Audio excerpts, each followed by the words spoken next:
Okay, Mark, let's go. Another great episode of Success Illustrated. To all of you listening on the podcast, on your different podcast networks and platforms, thank you for joining us on Success Illustrated. I'm Spencer Iverson. This is my partner, Mark Sterling. Guys, listen, what is Success Illustrated, Mark? I think that this is a perfect time, with this really being our first podcast episode. The very first one. The very first one, to explain to people exactly what Success Illustrated is. What are we going to be doing? We're really going to be highlighting individuals who have become the embodiment of success, hence the name Success Illustrated.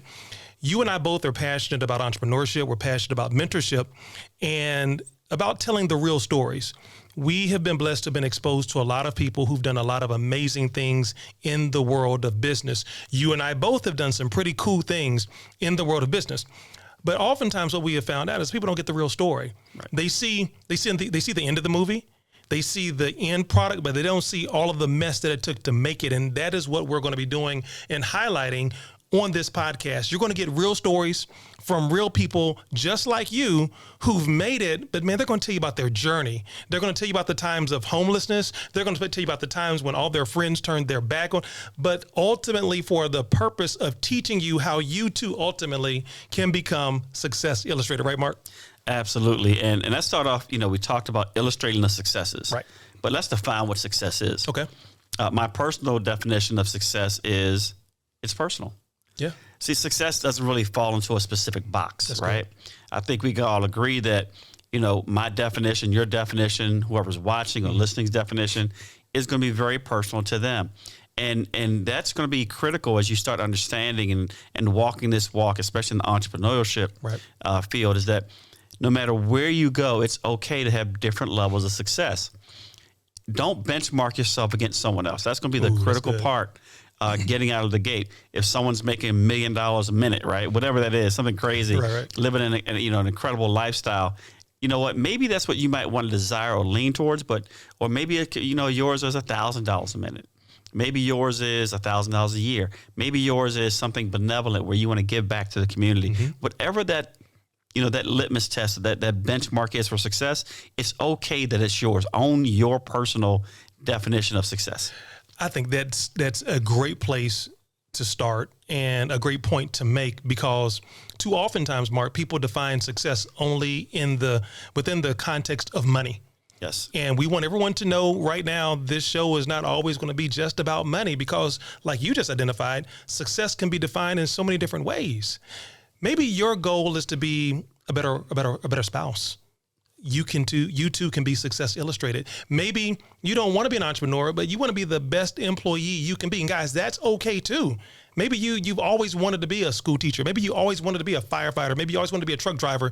You just want to be the best truck driver you can be. That's great too. You too can be the embodiment of Success Illustrated if that's how you have chosen to define it. But I get frustrated, Mark, and I think we're, being an American, I know we have international listeners and viewers who are watching the podcast and listening to the episodes. Too oftentimes, success, at least in America, has always been veiled in the context of making money. Yes. And if you're not making 6 figures a year, 6 figures a month, if you're not a millionaire, then in America, it's almost like you're not successful. I happen to know that some of the happiest people that I know don't have a ton of money. Sure. Right? I tell people all the time that there are people who I know who are insanely wealthy, but they're frustrated. They're unhappy. There are people who have taken their own lives, and you're wondering, why would this person take their own life? And they were millionaires, they were billionaires, because money does not necessarily create happiness. Now, money does a lot of stuff, now. So I'm not going to reject the blessing, but the point is, Mark, that it's not the end all be all. We don't want people who are initially subscribing to the podcast and listening in thinking that this is only going to be about making money, or that's the only way we can define success. And, as people listen in and they're watching, I want them to really think about, okay, yes, we can look at all the people that are going to be on here. Matter of fact, we have an incredible lineup for next 6 months, right? Yep. And it's going to get bigger. You're gonna hear about people's stories and their incredible successes. That's good. We celebrate that. Mm-hmm. But what we're going to really dive into, the deep dive in this podcast, is going to be the behind the scenes. Yep. right? It's going to be like, for example, we passed the Olympics not too long ago, right? But the reality is, what about the 5 a.m.s going to the swimming pool? What about the 4 a.m.s getting to the track meet? Right. And the consistency required to make that happen. What about the times when someone went to try out and they didn't make it? Do they really want to wait another 4 years? Right. What about the times, for example, we know we got people coming on that are in the food services industry and maybe bought some, major equipment that was in the tens of thousands, and the person selling it wasn't even real. Oh, wow. So what about the investments that didn't pan out? Right. Do you continue to invest? Is it the money pit? Do you chase, well, as my grandmother said, do you throw old money after new? Right. Or new money after old? So the real questions come in now is your vision big enough to keep pushing even beyond your circumstances, right? And I once heard this, that the larger the challenge, right, the greater the opportunity on the other side. The challenge isn't meant to be an obstacle. It's meant to be a qualifier. So we get to a point where we can start qualifying ourselves by overcoming an obstacle. Then imagine how much bigger, how much faster we can be, and imagine the road that we can actually open up for others behind us. Here's the thing, though, Mark. I think that the challenge for some people is that they're embarrassed by their setbacks. Yes. They're embarrassed by their failures. You and I are not. And I, we have come to a place of professional maturity, let's call it that, where, and I think an element of it is spiritual maturity as well, where we now fully understand that God has allowed us to go through some storms so we can be a tour guide for somebody else. Yes. It's not an embarrassment. It's not something to hide in your personal life when you have fallen short of a goal. If anything else, though, now we are big on learning from that failure, from that shortcoming. Learn from it, make the adjustment, and do better. But it's nothing to be embarrassed about. Right. And so what you're going to get from Success Illustrated and Spencer Mark is a lot of transparency. You guys are going to learn a whole lot about us over the next 2, 3, 4, 5 years. We have goals as well. We have a vision. We're going to talk about that on today. And we're going to, as we're looking at exploring the lives of other people and the successes of other people, we thought with our first podcast episode, it'd be great to explore our lives, right? So that our listeners and viewers can get a sense of who are we, right? Who are these guys, man, and that we're hearing about, and why should I tune in? Why should we listen on an ongoing basis, right? We can tell you this, that over the 50 years of combined experience that you and I have in entrepreneurship and business, on that journey, we have accumulated and amassed an amazing variety of contacts and resources. We know individuals who have made thousands. We've met and coached and mentored individuals who've made hundreds of thousands. We've met, coached, and mentored people who have made hundreds of thousands a month and even millions. And we even know people, we can't say we mentored them, but we even know people who are now billionaires. And guess what? You're going to get a chance to hear from many of them. Like you said, we have 6 months worth of interviews. We already have people who are asking to be on the podcast. They're asking to be on these different episodes. And so, but before we got in all of that, you kind of need to know, who are Spencer and Mark? How did we get where we are? What were the things that happened in our lives that led us to here? And so what we did, Mark, was we kind of appropriately entitled this podcast, Our Success Through 4 Lenses. Our success, or it may say failure, but our success through 4 lenses. And if you're taking notes, and we do encourage you, if you've created Drive Time University, in your vehicle and you're listening, and maybe you're at home, maybe you have the benefit. And with the pandemic, lots of folks now are listening to podcasts at home. We encourage you right now to start a Success Illustrated notebook. Get you a notebook where you can chronicle the lessons, and maybe there are some aha moments that we're going to provide for you through the course of our dialogue and our time together, that you want to write these notes down. So we're going to give you a roadmap on today. There are 4 E's. There are 4 E's, right, that will help kind of frame the conversation, over the next few minutes. The lenses that we're going to look at our success through are the experiences, the environment, the exposure, and the ego. Ooh, there you go. And the ego. That's a big one. Save that one for last. Probably should have got that one out of the way, but we'll wrap up with that one. But Mark, let's jump off with experiences. Our success has in part been due to the cumulative effect of the experiences, both good and bad, that you and I have shared or had independently. Absolutely. Experiences for me have allowed me to grow in multiple ways. I'm from a city in the Northeast called Baltimore. Many Many folks have heard of it, That's right? too bad. Hey, man, Ravens all day, right? I always say, Purple Rain, and I'm talking about black and purple and Ravens. Matter of fact, I always say, Baltimore bred me and Atlanta fed me, right? Experiences will help you see things above, beyond, and outside of your current vision. I'll give you an example. Growing up, you realize I never left Baltimore City to visit anywhere outside of D.C. and the Smithsonian until I was probably in my 20s. Wow. And I was in the military. Okay. So the reality was I didn't get a chance to see people that had different mindsets, different belief systems. I met people who had never met diverse ethnicities because they were in small towns in the Midwest, for example. And what I learned through experiences is that I could borrow other people's beliefs, and then I could also see other people's perspectives, those lenses that we're talking about, right? So experiences can come from one of two places in my definition. Okay. Experiences can come from things that you've gone out to do yourself. And in business, it's great to have acquired personal experiences, or you can have borrowed experiences where you leverage what others have already done. Now, in business, it's great to get borrowed experiences because you can collapse time. Think of it as you're driving down the highway, right? But someone's already driven down that highway. They can tell you exactly what two things are, right? The off-ramps and the potholes. So maybe the off-ramp is your destination. This is your end goal, right? I want to get to that place.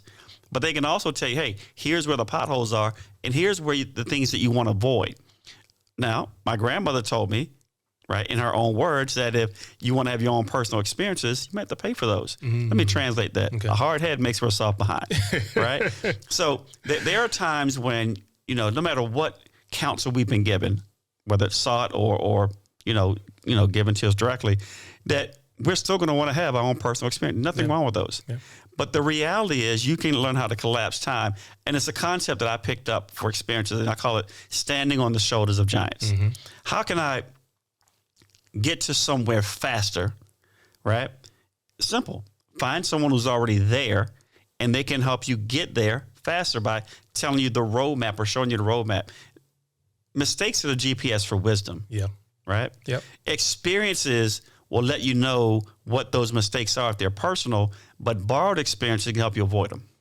Man, your example about showing someone where the potholes are, it brought to mind something I do maybe 2 or 3 times a week. I cycle, right? I ride, we try to ride maybe 50 to 100 miles a week with the group that I ride with. And there's something called the Peloton. That's the group, not the bike brand, but there's a group of riders, right? There's a lead rider, and then there's the Peloton, which is all the other riders behind the lead, right? And when you're up front, there's a certain responsibility. Usually the person up front is, in this instance, the strongest rider or the stronger rider for that segment. But what the person in front is tasked with doing as the lead rider is pointing out the potholes. Right, the route that we ride in Gwinnett County here in the Atlanta area, I can tell you where every bump is on that 20-mile route because I've been in the lead so often that and my job is to point so everybody behind me can avoid this pothole. They can avoid this tree limb. They can avoid this curb or this speed bump, whatever the obstacle is. And when it's time to stop, I raise my fist and say, guys, stop. Or I pump my hand down. Hey, let's slow down. And everyone behind me follows suit. Now, if I miss pointing out the obstacle, then there's a strong probability and possibility that the riders behind me might have an accident because I didn't do my job. And to me, that's a pretty good example of about why mentorship is so significant, because I've needed someone in my life to say, hey, Spencer, watch out for this pothole. Watch out for this speed bump. When I tried to start this business, when I tried to start this project, when I got into this home-based project, here are the mistakes that I made. You're going to make some mistakes. You just don't need to make those, right? And so those experiences that person went through, me having ridden this route literally hundreds of times for new riders. And we have new riders coming on board, like every month. We have a guy who just joined us. He's had, triple bypass surgery. So he's a new rider. I can help him navigate the route, right? So experiences, for me, Mark, one of the things I wanted to point out is that I had to learn about myself in terms of experience, how to trust my process. That's good. Versus your process. I think I learned this in college, right? we had an assignment. I went to Georgia Tech here in Atlanta, and we had an assignment to do a paper, right? We'd always have papers that were due. And I would do what I normally did was if the paper was due in 6 weeks, I would wait until week number 5 before I even got started, and I'd get a pretty good grade. I was a decent writer. But it was so much pressure in that 5th week because I'm like, oh my gosh, it's got to be 10 pages, single spaced, all that kind of stuff, right? But then one day we got this assignment, and paper was due like in maybe 6 weeks, 10 pages, whatever the parameters were. And I watched this girl named Amy, right? And Amy, I went to the library one day on another assignment. I saw Amy and I asked Amy, I said, Amy, what are you working on? I'm working on this paper. I'm like, the one for Dr. Dean? And she was like, yeah. I'm like, but it's not due for 6 weeks. Yeah, but I just want to go ahead and get out of the way. I'm like, maybe that's the clue because I knew Amy made great grades. So I said, well, maybe that's what I need to do. Start early. So man, I finished what my original intention was at the library and did that. And then I went and started doing research, and man, I was never this early with a paper. Turned that paper in, during on time. I got the worst grade ever on a paper. And I was trying to figure out, what did I do differently? And I had to remember that my process is, and what I had to learn about myself, Mark, is I work best under pressure. That apparently didn't work for Amy, but Amy's process didn't work out for Spencer. That wasn't my process. And so the next time there was an assignment, now what that didn't mean was that, what I also learned was that while I may not have been physically working, my mind was always thinking in the background about the paper. I had ideas that were coming to me, and I would jot down notes. So by the time that 5th week came, dude, I had a lot of content ready to go. But that's how I work even to this day. If I know we have something coming up, 3 or 4 months from now, I'm really not going to get, the wheels moving until we get closer to the date. But I tell you what, Mark, when it's time to deliver, our stuff is going to be tight. Right. But I had to learn how to trust that was an experience that worked for me. And so I think for our listeners, find out what works for you. What works for Spencer, even as you listen and become familiar with Spencer and Mark's story and the things that God has allowed us to go through and grow through, there are things that we've gone through that might not be your process. Still take the words of encouragement, take the words of wisdom, but trust your process. Now, let me be real. Now, if your process ain't never working, then you definitely need to follow somebody else's process. But if you've got something that works for you, man, keep going. Keep going, right? Well, let me tell you one more story about experience. Okay. You made me think, well, my heavens. Now I'm going back to childhood now, but I want to share with people how experiences actually form who you become. Okay. So it's important to understand, have an awareness of your experiences. I remember growing up, and I used to be the kid that did everything around the neighborhood, right? So if it was snowing, again, I lived in the Northeast, so it was snowing, I was knocking on your door. Mm-hmm. Hey, would you like your front shoveled? Right. But I would always offer to do it for free. And my thought process was, if I create enough value, they'll pay me. Mm-hmm. Okay. I got rid of that later on when I realized my value was above and beyond the work. Right. I mean, it was really, what am I bringing to the table? Anyway, that's a different story. Mm-hmm. So, but I was the guy to rake leaves, That's right. Everything. So my main hustle, if you want to call it, is I would go to the grocery store. And in Baltimore, we had rails outside of the store so no one could take the carts. Yep. Okay. I've been in Atlanta, and you can take your cart to the car. The first time I came down here, and someone tried to take my bag and my cart, I wanted to fight because I thought he was trying to steal my cart. Anyway, right. That was, again, experiences, right? Right. So I remember I was carrying bags for a couple of weekends, and this is when canvas Nikes were first out. I'm really dating myself, wow. right? Way back in middle school. Yeah. So I went to save enough money because I knew how much it cost to buy them. Mm-hmm. I had the tax down. I had how much it cost to ride the bus to go and get them from the mall.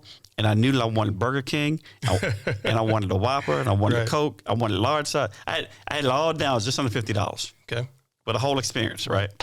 So my mother, in her loving way said, she saw this money in my top drawer. She said, "What is this?" And I was like, "Oh, no, I'm saving." I had about 37 of the $50. Yep. She said, "Boy, don't mess that money up." I said, "What?" I said, "What are you talking about?" She said, "I'm going to hold it until it's time." Oh, wow. Okay. Well, the following weekend, I go into the grocery store to make my weekly, my weekly run. Right. And I'm hoping on a good weekend I can get this extra money. Okay. I want to get $15 and on a Saturday. So my mother goes to Sears. One of her things. She had a Sears credit card. So she goes to Sears. And she comes back with some generic Nikes. Oh, snaps. Now, Not the no brands. It didn't have a swoosh. It had a check mark.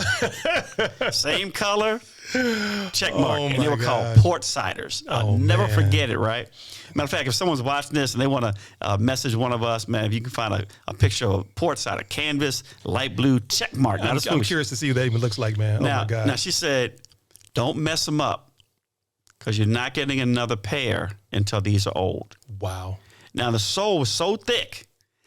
I'm going to tell you what I did. I went outside and put my hands in those shoes and rubbed them on the curb. Oh, wow. Trying to wear the soles down so I can get a new pair. Fast forward, 15, 20 years and money's coming along. I'm doing my thing.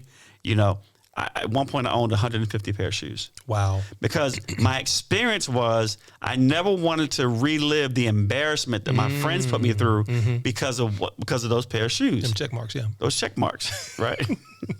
It wasn't just do it. It was just don't. I know, man. Experience is just, it's, Mark, at the end of the day, experience is simply the name we give to our mistakes. Yes. That's why we have to be careful what we pray for, right? We're believers, right? And we pray. We prayed for the success of this podcast. We're believing for in 90 days, 60 to 90 days, we have one of the top 100 entrepreneurship podcasts in the world. It's already done. It's done, right? We're speaking that into existence, right? But I learned also through experience, be careful even what I pray for. Yes. Because when you pray for wisdom, God sends you trials because God understands that the best way for you to learn is through experience. You're not going to just sprinkle. Okay, you got to have to go through some things so you can grow through some things. That's why I understand and embrace the challenges that life has thrown and continues to throw our way. For me, another, part of experience and the growth of how we ended up here was learning how to be successful for me and not for other people.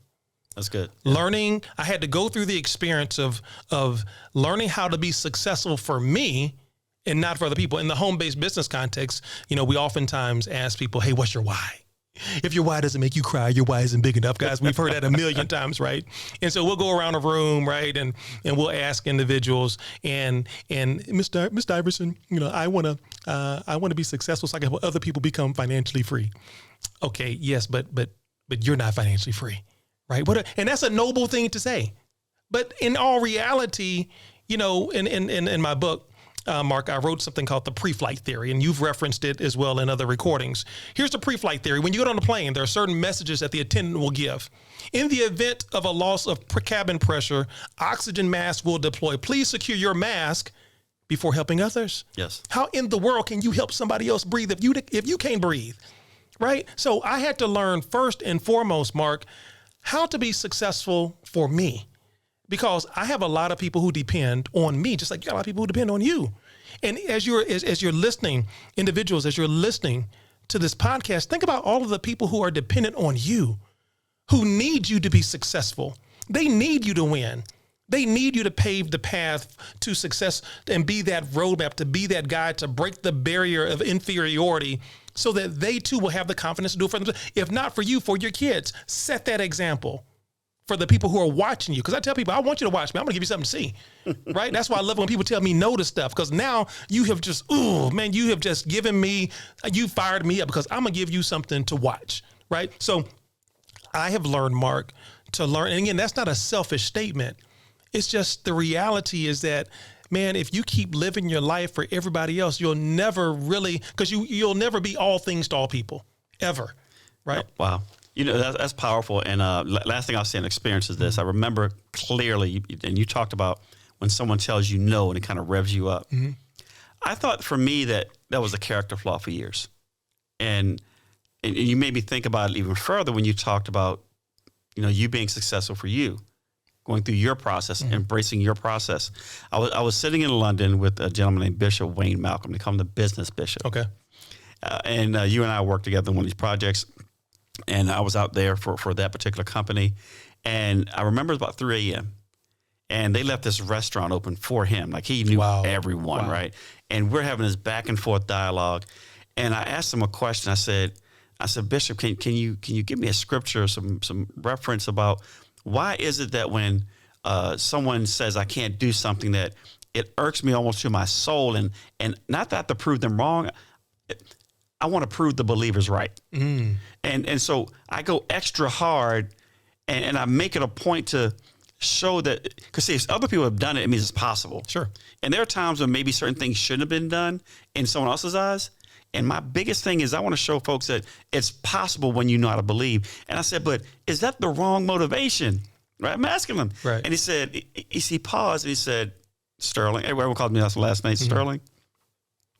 He said, you remember that line in the Bible and there was a thorn in the side? He said, well, God doesn't always remove the thorn because sometimes the thorn is necessary for motivation. And it hit me that, okay, God knows that I need a thorn at times to get me to move. God knows that thorn, when it irritates me enough, puts me in a level of action and activity that I may not have been in the first place. Your fifth week, right? So understand, guys, it's okay to move under pressure. It's okay to, move in advance.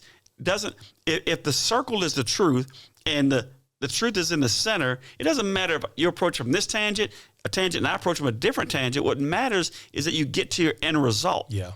And that's a part of it. When we can embrace the process, it will really enrich the experience. Man, we honestly could do this whole episode just on the first one, on the experiences that have led us, to where we are, and how experiences have caused us necessarily to pivot. Yes. And again, we want the listeners just to take a moment and think about the experiences you've been through and how you had to pivot, right? And also embracing your pain point. Mark, and I think that's what you were getting at. You learn how to embrace your pain point instead of trying to figure out why am I in pain or why is this causing me, whatever that hurt was, whether it was emotional, whatever. Why is it hurting? And the bishop helped you realize that, man, that's what you need to. It's your trigger point. And redirect that energy. Redirect the energy, right? I had to embrace, some things for myself to realize and understand that, man, no, Spencer, this is exactly what you need that's going to move you, because everybody's motivation is different. So, I play competitive golf, right? And some guys made me mad the other day on the golf course, and they called a bad ruling. It was a bad ruling, but there was a group behind us, and instead of sitting there and arguing, I told the guys, you typically play golf in foursomes. I told the three, I said, all y'all gonna pay for this. I said, every single one of y'all. Oh man, don't get mad. No. All y'all gonna pay for this. I was only 1 over after 3, which is a pretty decent score. I probably didn't, for the next 2.5 hours of that round, Mark, I didn't say, because golf is supposed to be social and, smiling, laughing, joking, whatever. I may have said 2 or 3 words to them the rest of the round. I had 5 birdies, shot 5 under moving forward. I ended around at shooting 2 over. Everybody in that parking lot owed me $56 at the end of the day. Everybody did. And the moral of that story is, the trigger for me that day was making me angry. Yes. It was like, the old Hulk, the original, I think it was Bruce Banner. David Banner. Not David Banner's a rapper, right? Oh, Bruce Banner. Right. Bruce Banner. The Hulk, the rapper. No, I'm kidding. I know Bruce Banner. Right, man. And we're dating ourselves, man. There was a Hulk before Lou Ferrigno and all that. His name was Bruce. Well, Lou Ferrigno. No, he was. Bruce Lou Ferrigno Banner was that guy. Turned into Lou Ferrigno, right? But anyway. So he had this line before he went to the Hulk, right? Don't make me angry. You wouldn't like me when I'm angry. That's how I felt. Guys, don't make me mad. And so I'm not saying I need to get mad, but in some instances, that's my trigger. Man, me getting upset fired me up enough to, man, go to work on these guys on this golf course. Okay. All right. So we've talked about experiences. Yes. Right? Let's go to the second E. Environment. Oh, wow. What role, Mark, has your environment played in your success? Environment's been critical for me, absolutely critical. It's allowed me to believe bigger based on those who are around me. Environment has showed me possibilities. Environment has showed me new beginnings. Environment, there's a book that I read, The 7 Uncommon Secrets of Wildly Successful People, okay, by Mike Murdoch. Okay. And there's a chapter called The Law of Place. And it said that if a goldfish is on this table right now, that he would look flimsy, he would be out of his element, and probably would die. Mm-hmm. But you put that same goldfish in a jar of water, magic happens. Mm-hmm. The goldfish needs to be in the right environment to realize its full potential, to live at its highest capacity. That's good. So environment for me is critical. The first time I realized that, again, when I flew from Baltimore to Atlanta, and then that bus came out and I saw those round hats, and I woke up the very next day in basic training at Fort Benning. It showed me very clearly that there were people that thought differently than me, and their perspectives were different than mine. But also showed me that as a unit, we could come together and we could accomplish a lot of things. Environment will take you out of your norm, out of your box. Yeah. It will expand your box. I'll give you an example. Not in a few weeks, we're going to, for my birthday, we're going to Amsterdam, and then we're going to Dubai. Nice. Right? Now, this is a guy that grew up, and the furthest he ever went was the Smithsonian. Right? But when I got a taste of traveling. Yep. When I got a taste to see other cultures and taste different types of food and see some of the wonders of the world, environment stretched my thinking. And you know what it did after that? It made me come back and want to help others experience the same environments. So one of my missions in life is to make it possible for others to go and travel. Yeah. So that they can have their own experiences and actually expand their own environments. Let me ask you, so based on what you just said, Mark, while you're having that wildly incredible peak life experience, like you like to call it, right? Yes. Was there a part of you that felt guilty? When I first started traveling, it was because I said, wow, I'm doing this, but there are others that may say, oh, he's showing off. Yeah. Yep. Right. Yep. There are others that said, I've heard this, right? Well, why would you want to talk about that when you know this person isn't able? And I got to a point, it took me a while to get there. I am no longer apologetic for my success. Yes, sir. No, sir. Now, here's what it is. Okay. I will show you how I got there. Yeah. If you ask. It doesn't mean two things. It doesn't mean, one, that you're going to go down that path that may not be yours. Right. Or two, that you have the same ability that I do. But at least I'm going to put it on the table and show you that it's possible. Yeah. Now, it may not be possible in the lane that I went, but it can be possible in a different lane. And that's one of my main missions in life is to show people that they dream bigger, faster, they can actually have more than they currently have. And I don't mean in terms of finances all the time. Sure. They can have more experiences, more environments. More peace of mind. More peace of mind. Good Lord. It's not a piece of mind. Yeah. Piece of yours. Right. Who was this? Who said this? Every time I try to get a peace of mind, they're always trying to get a peace of mind. I think it was a Goodie Mob. I thought it was Tupac, but it sounds good. No, definitely a Southern guy. So anyway, but that was absolutely imperative in my entire life's walk. Man.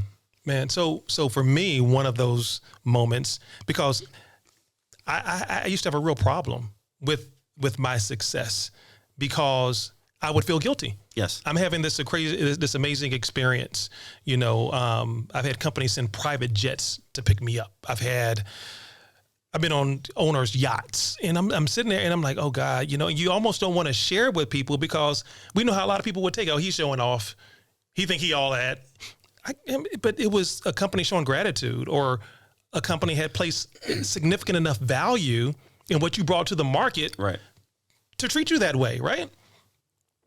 I had the opportunity to take the kids to New York to see The Lion King on Broadway, and I felt guilty. Because first of all, there weren't many African-American, families sitting in the theater in Broadway, on Broadway, right? And I was just in seeing The Lion King, almost all of the listeners have seen the movie, right? But when you see the play, when you see the theatrical production, you have to use the theater of the mind, right? And so listening to the a cappella singing, seeing how they made that stampede come to life, and you had to just imagine it. And I think that's why I was such an avid reader, and I have such a vivid imagination now, because when you read, you're not watching the movie, you're creating the scene of what you're reading in your mind. And it just really opens up the world of possibilities in your imagination. And so I'm sitting there, and what it did for me, Mark, was it motivated me to say, you know what? I want to create a foundation where I can help underprivileged kids have this experience. I was privileged to take Brandon and Haley to the African American Museum in DC. One of the most moving experiences of my life, because our history books don't do the issue of slavery any justice. You know, I'm a product of the South. I was born in Texas. My dad's a minister. We moved to South Georgia, and you know, we learned about slavery, and it was bad, and slaves were brought from Africa on a boat, and oh man, that was horrible. But when I went the first time, my son Brandon was at Georgetown University. We had gone up to visit. And he surprised us with tickets. And at that time, it was like a lottery. You know, you had to get up at 4 in the morning and to go online and see if you got the ticket.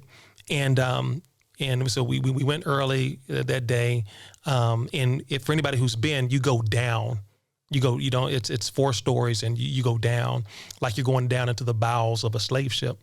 And the first floor deals with the Middle Passage and, you know, the early phase of slavery and whatnot. And it was like a funeral procession. People were in there crying. They were weeping. They were watching. They were looking at each of the displays, and it was hard even to this day not to get emotional. You go to the second floor, and it's the Jim Crow era, and you saw the images of the lynchings and the families that were just torn apart. And you go to the next floor, even on the second floor, you see the Emmett Till Memorial, you know, and it was one of those experiences that caused me I felt guilty because I wanted more people to be able to see this. You get to floors 3 and 4, and it starts showing about the great contributions that African Americans have made to society. Oprah Winfrey has a display, Michael Jordan, you know, Barack and Michelle Obama. And the point is that, man, it altered everything for me. You know, and I want to create a foundation to expose more youth of all colors, you know, to something like that, because seeing that in it can change a young person's mind. Absolutely. Being exposed to something like that it changed mine. It made me feel a greater responsibility so that everything that I touch, I want to be successful, because there are people who died so I can be sitting here today. Absolutely. There are people who got insulted so I can sit here today. There are people who had to be they went through unspeakable atrocities. So you and I can have the benefit of having the freedoms and the things that we've had a chance to experience. And so I realize now that in my environment, I now have created, Mark, a success environment.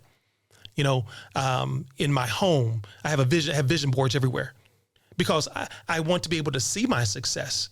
Right? You know, I have my dream car, I have my dream house, I have the dream amount in my bank account. Right? I want to see that on my computer screen, my screensaver. It's like a mini vision board, because I want an environment of success. So ask yourself, if you're a listener, do you have a success environment? And that includes the people that you hang around. Yes. Mark, I don't have a close circle of friends. That word friend is very special to me. Now, I have a lot of acquaintances. I have a lot of associates.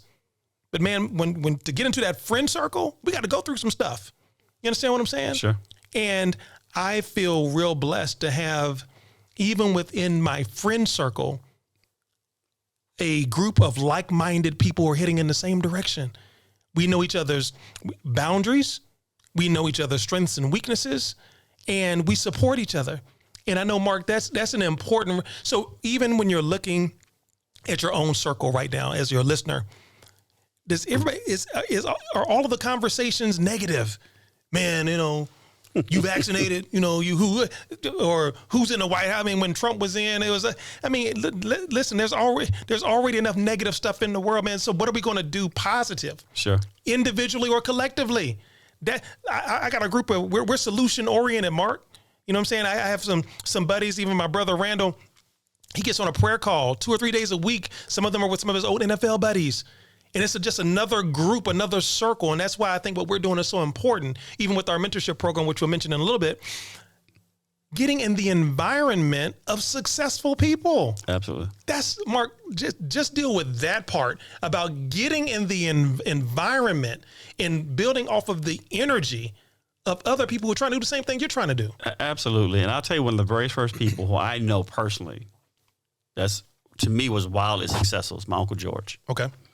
Now, if many people are watching this, you may not know, but I'm a mixed nationality, right? Okay. So my father's Irish, my mother's African American. Right. Okay. But I only knew my mother's side growing up. So my Uncle George is obviously African American. He was one of the very first African Americans to ever work in an executive role for Amoco Oil. Okay. I'm not sure if I said the name, for a major oil company. All right, there we go. Right. So he became president of one of the larger divisions, right? And he would travel the world. He had a home in northern Chicago, had a home in Scottsdale, Arizona, had a condo downtown and on the Mall of America, in Chicago. Lived an amazing life. And I remember sitting in front of him, and anytime he spoke, I was always in awe. Like, how do you do these things, right?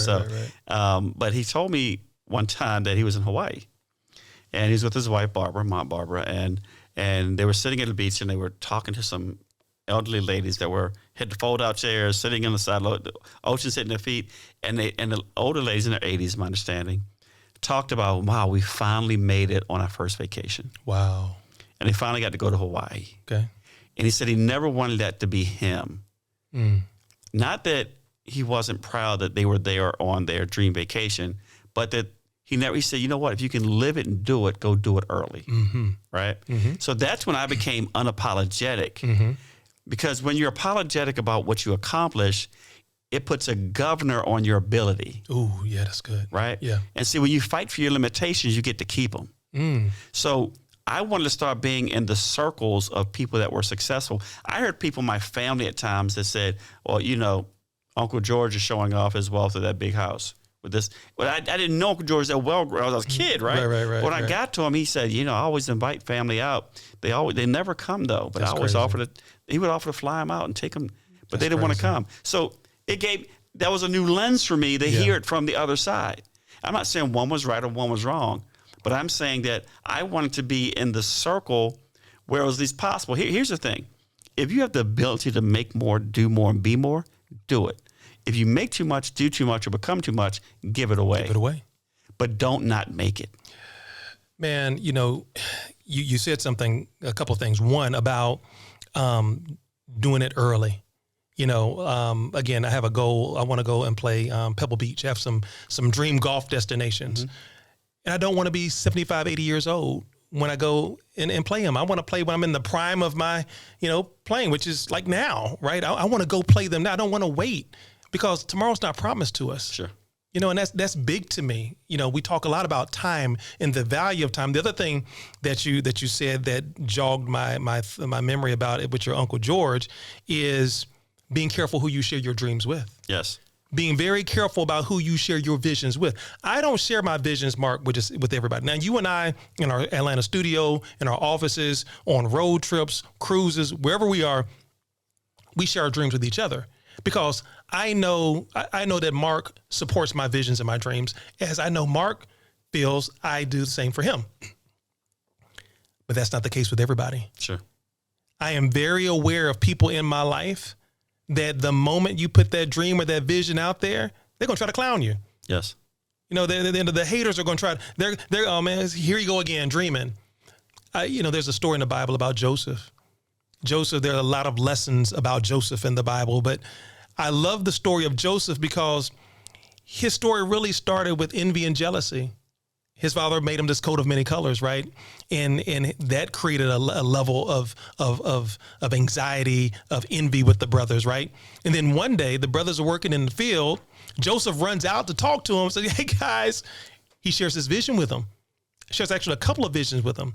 And again, you can read the story for yourself, but at the end of the day, after he shared those visions, the Bible says that, and they hated him even more. Yes.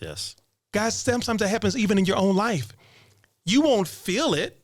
They won't express, girl, I knew you're going to, that sounds great, girl. You're going to do it. Yeah, you're going to. And meanwhile, behind your back, they can't wait for you to fall flat on your face. You won't get any support from them.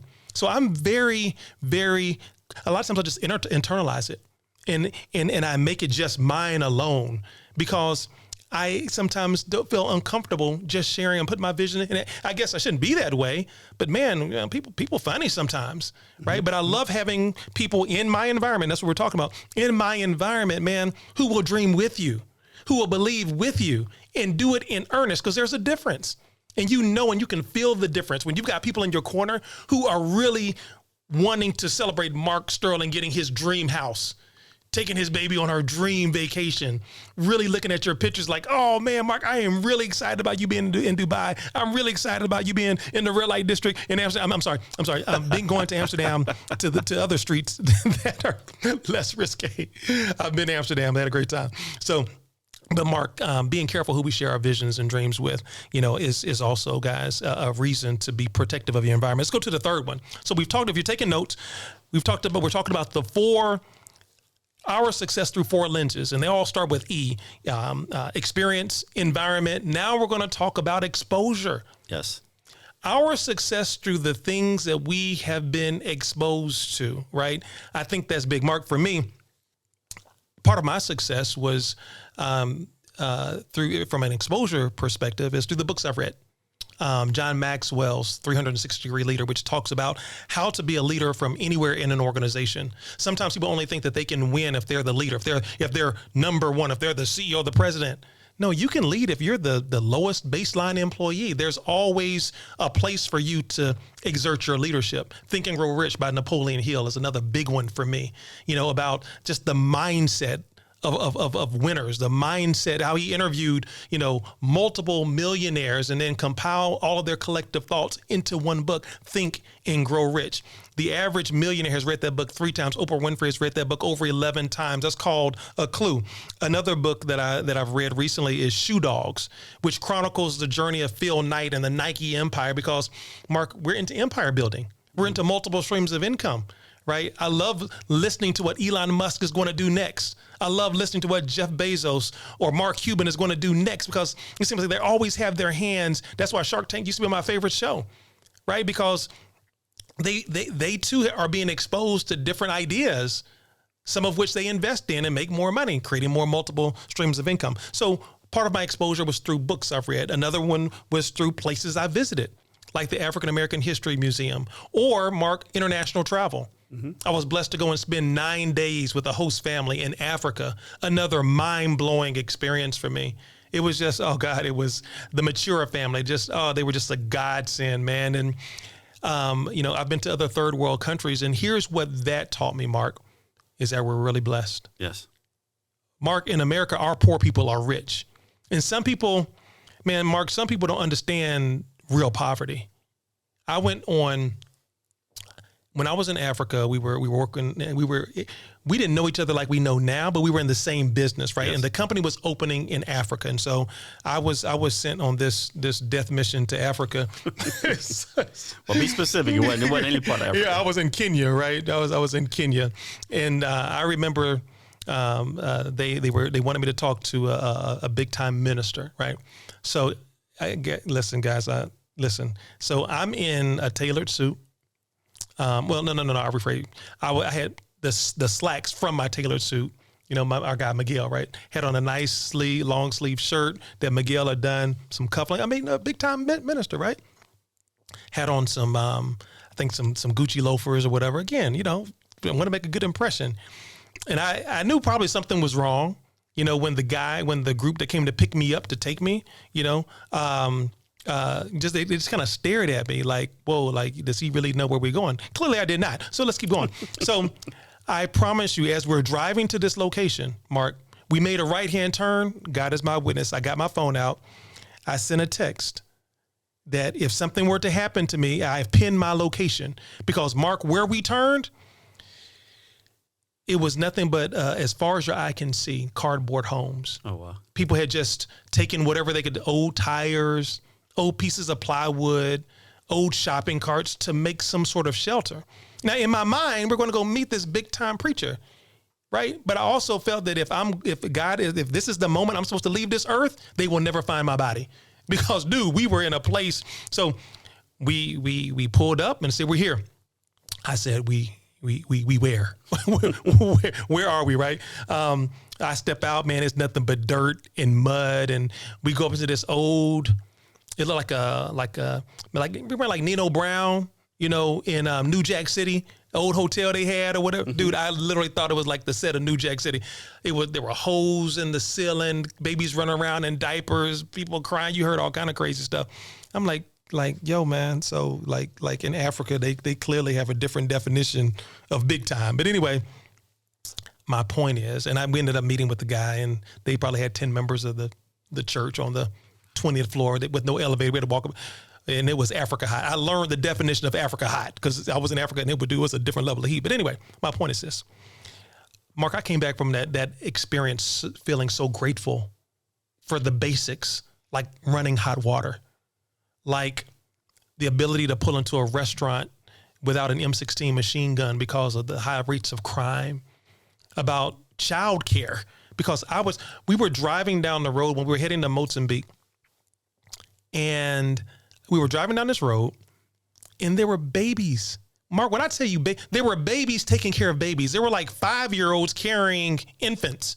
And I said, Mr. Matura, are these kids safe? Oh yeah, this happens all the time. All the time. They go straight home. And I'm like, what? But that was a way of life to them. But here's the other thing that I learned. They had the same dreams, goals, and aspirations that we do. Sure. Absolutely. Yeah, man. Exposure will do that, because had you not been exposed to that, you wouldn't have that extra point of reference. Yeah, man. Right. That new new lens. Mm-hmm.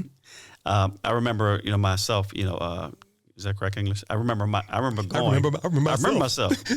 Yeah. Like, hey, how are you doing, myself? I'm good.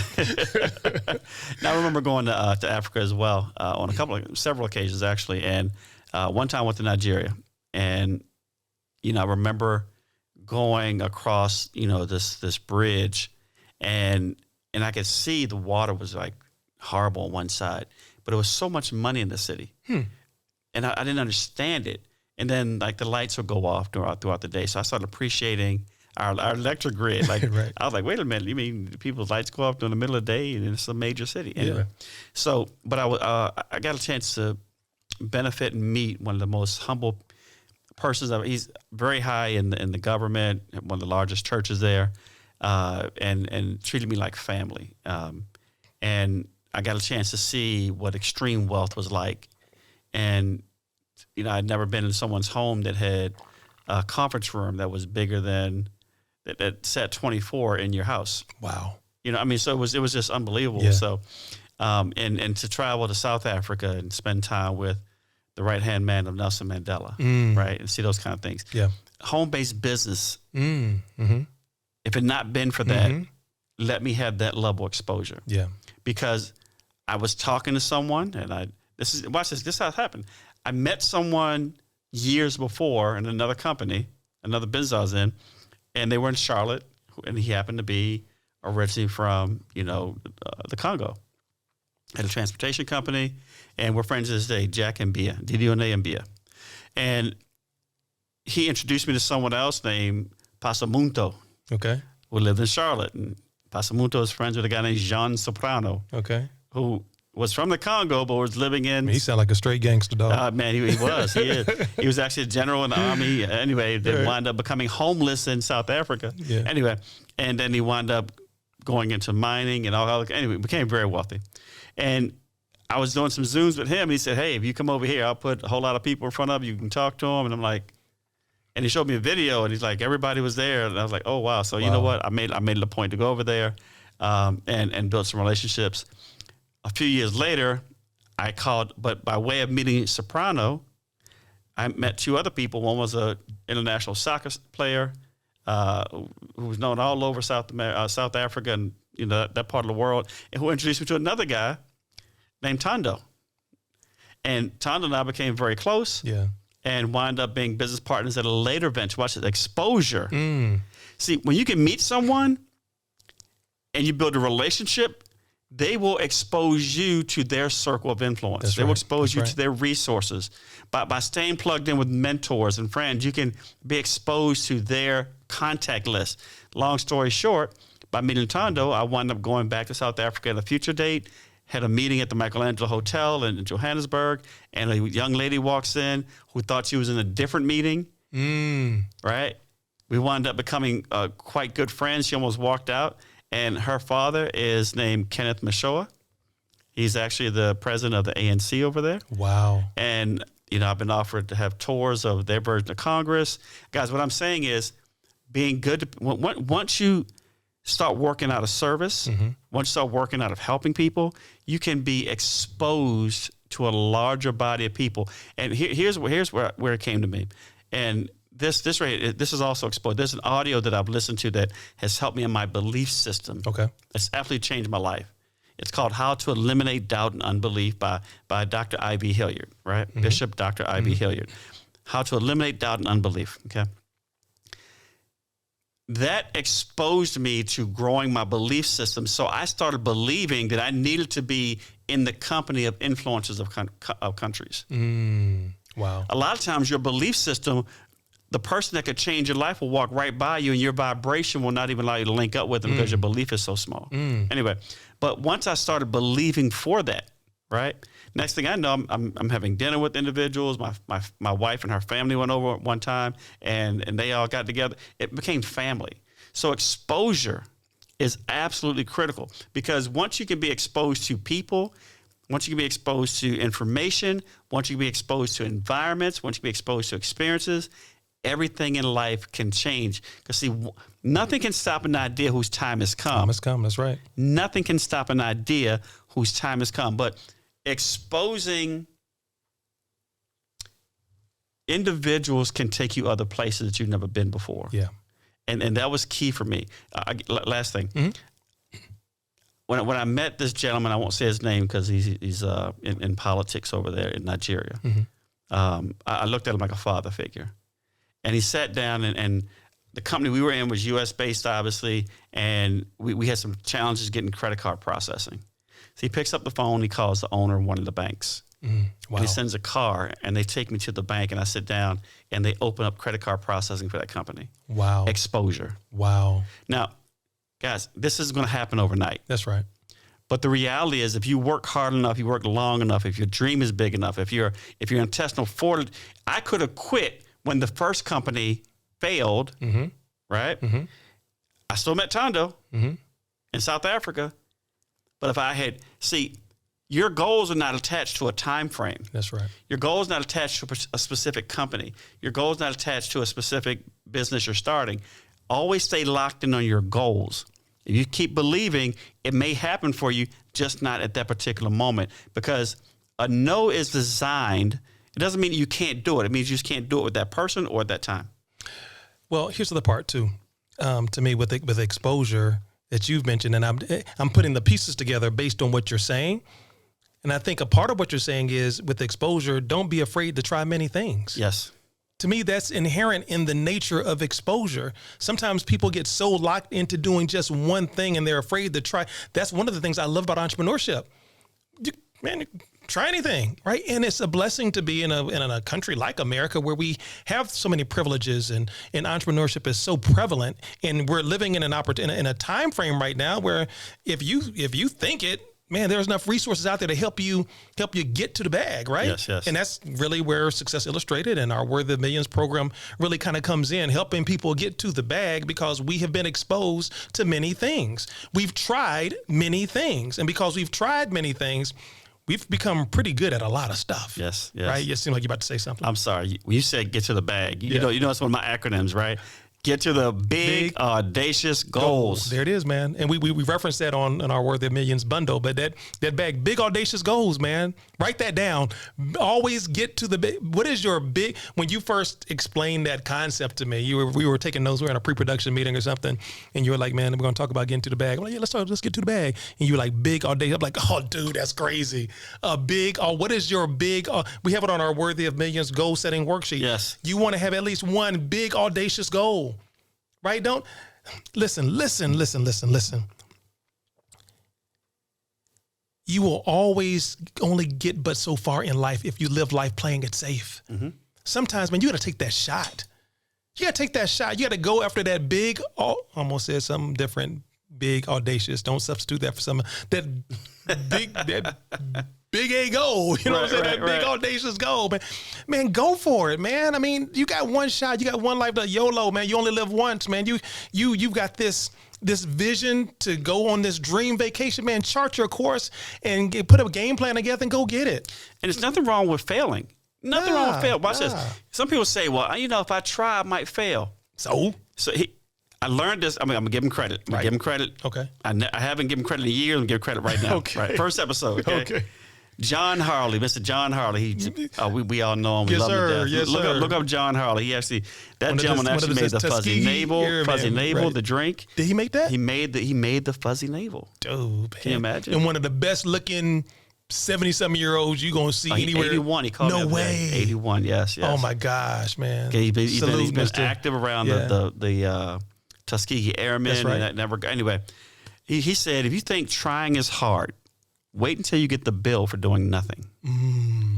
Wow. If you think trying is hard, wait until you get the bill for doing nothing. Don't be 80 years old and haven't attempted it. Oh, wow. Do it now. Fail multiple times, but fail forward. Right. Listen, guys, man, here we are. This is Mark and Spencer. We're talking about, success through 4 different lenses. Yes. Right.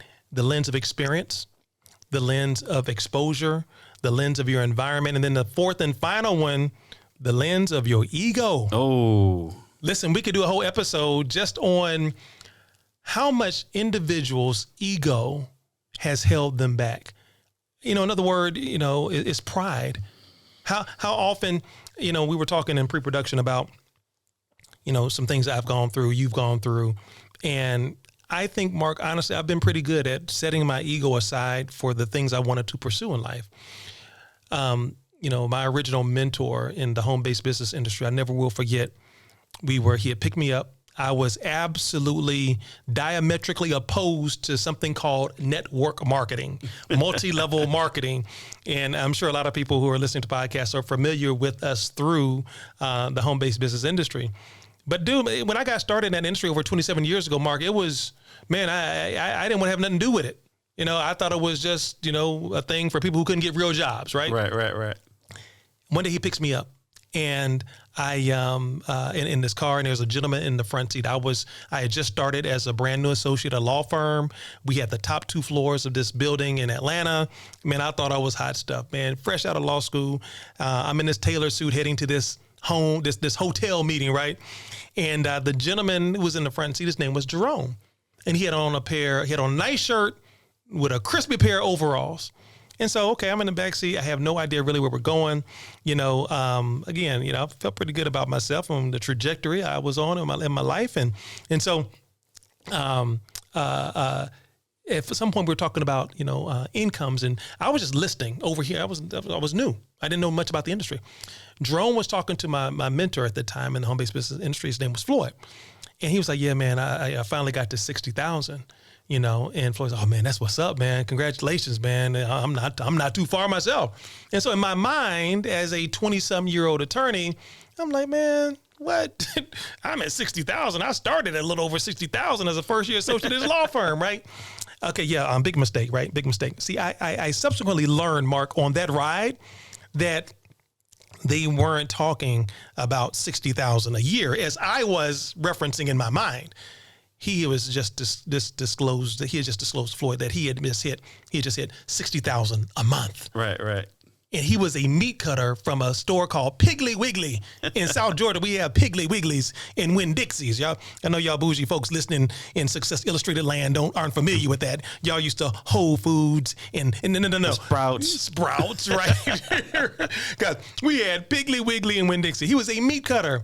And you know what? I had 2 options at that point. I had 2 options. One, I could let my ego as an attorney with these whatever degrees I have get in the way and keep going down the course and feel good about my little desk job. Or I could put my ego out of the way and say, sir, like Will Smith in The Pursuit of Happiness, who are you and what do you do? That's it. Right. I chose the latter because I wanted time freedom, Mark. I didn't want to be in a courtroom all day. I don't want to be arguing about cases all day. I don't want to be bickering and complaining and cussing with other attorneys. No, man, I wanted time freedom. and $60,000 a month sure did sound good to me. So I wanted to learn what Jerome did, how he did it, and how could I do it even faster. Absolutely. Get my ego out of the way, man. Get it out the way. Ego, the antithesis of ego is that's my SAT word, by the way, antithesis. Yeah, that's a good one, man. The opposite of ego is humility. Yeah. And oftentimes we look at humility and we think of it as a character flaw. We think of it as you're not knowing something. Yeah, and you can't find the answer. But the reality is humility simply means that someone else has the information that you don't. It doesn't mean that your lack of information at that moment is a detriment to you. Right. Not pursuing the information is something else. But humility says, you know what? I'm open that someone else has the insight and information that can make me better. So not pursuing it is really the ego. Yeah. So ego for me, again, I'm big on acronyms, is edging God out. I heard that one. It's a good one. So it means that I'm so smart. I'm so confident. I'm so full of who I am at that moment that I cannot inquire for my betterment. And that's just crazy. I remember putting that ego down because someone I heard tell me this. They said, Mark Sterling, here's what you need to know.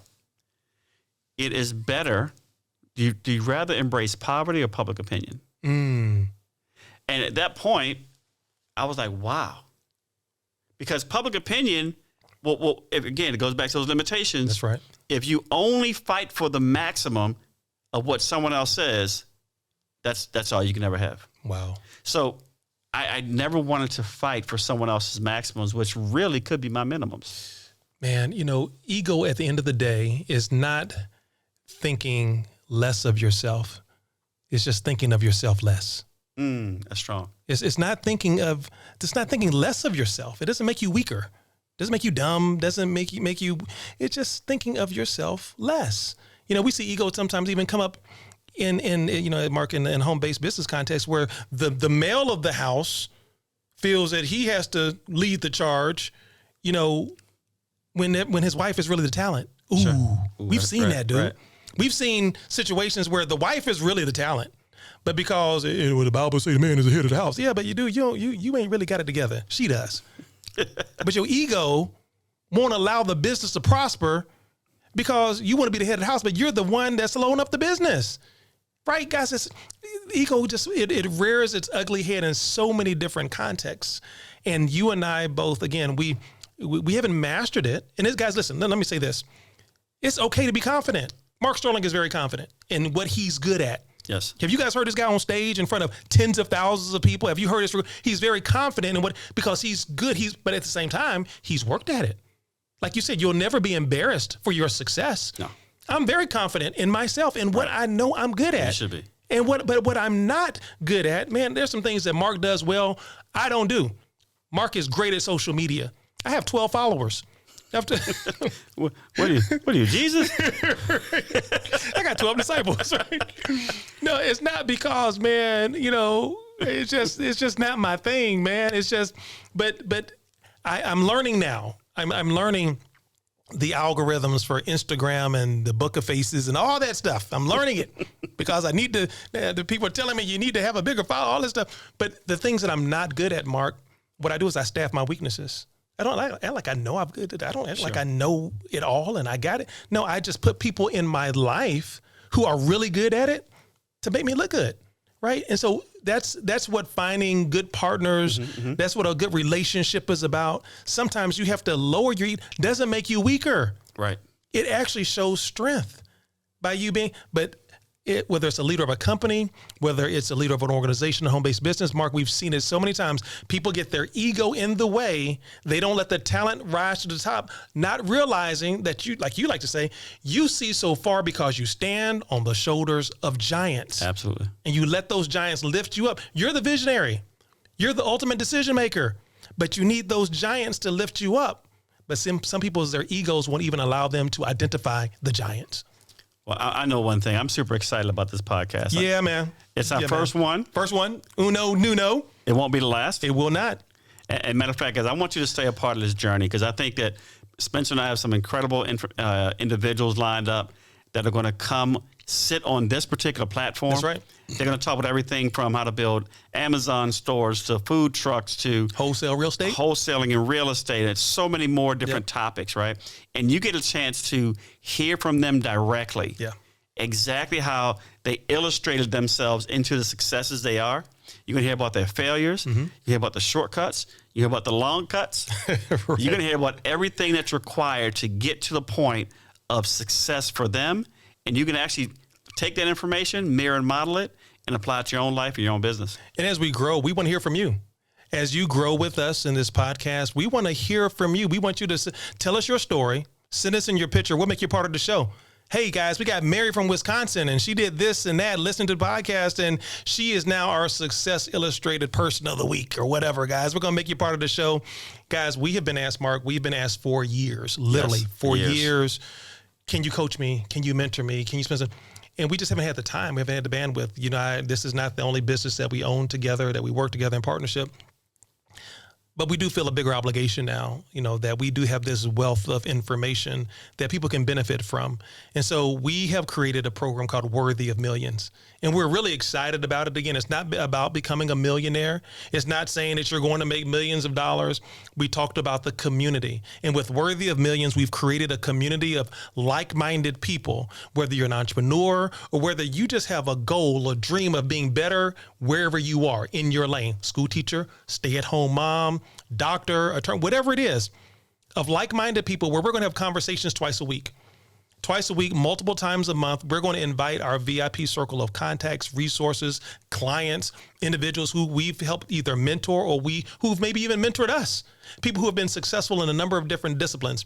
So these calls will take place twice a week. You can subscribe to become a part of this community of Worthy of Millions. You're going to get both myself and Mark multiple times a month, mentoring and coaching. While we may not be able to do it one-on-one, but we can do it in mass. Man, Mark, talk real briefly about why you're excited about the Worthy of Millions program. You know, you hit it right on the head, Spencer, that how many times has someone come and said, hey, can you guys mentor, right? Do you have a coaching program? Yep. Is there some information I can learn to, you know, help my business grow faster? I want to do what you do. And we all know that you can coach masses of people, but you can only mentor a few. So how do we get to a point where we find that solution? Yep. How do we get to a point where we can do our best to solve for that? And what better way than putting together individuals, again, with collective half a century of experience, right?